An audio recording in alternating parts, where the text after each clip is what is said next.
You shall love the Lord your God with all your heart, with all your being, with all your strength, and with all your mind, and your neighbor as yourself. Luke chapter 10, verse 27.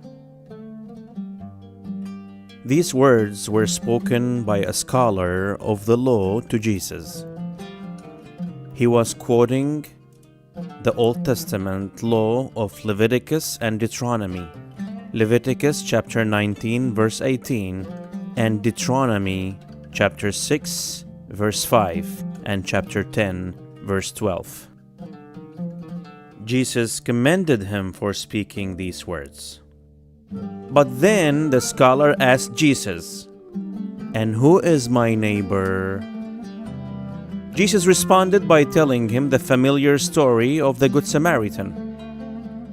The story of the Good Samaritan is one that should wake us up to some not so pleasant truths about love of neighbor or the lack thereof.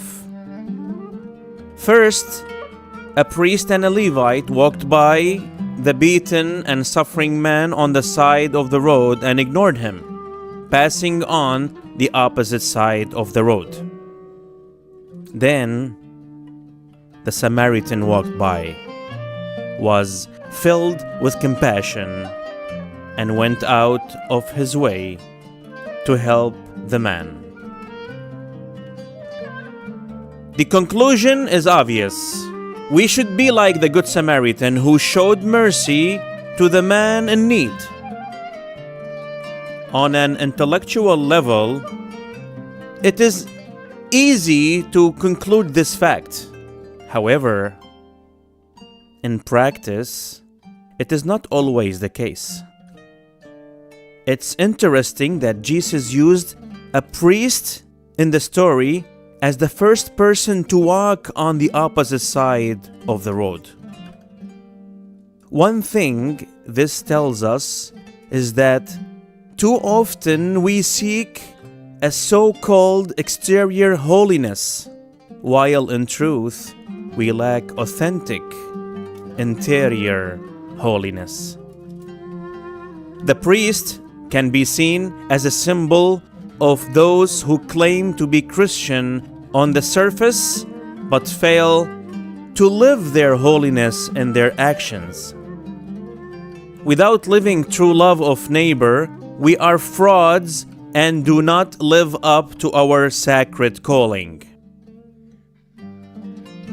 Brothers and sisters, reflect today upon the difference between exterior and interior holiness. The ideal is that your inner life is so completely consumed by the love of God that it overflows into your exterior actions.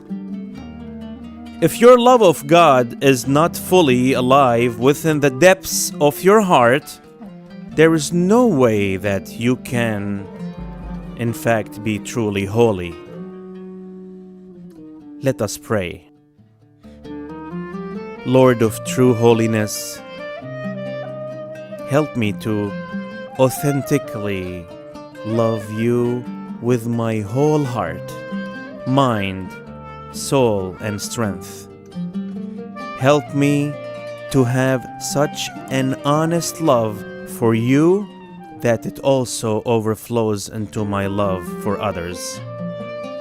May your precious gift of holiness permeate my life and enable me to love you and others in a total way. Jesus, I love you and I trust in you.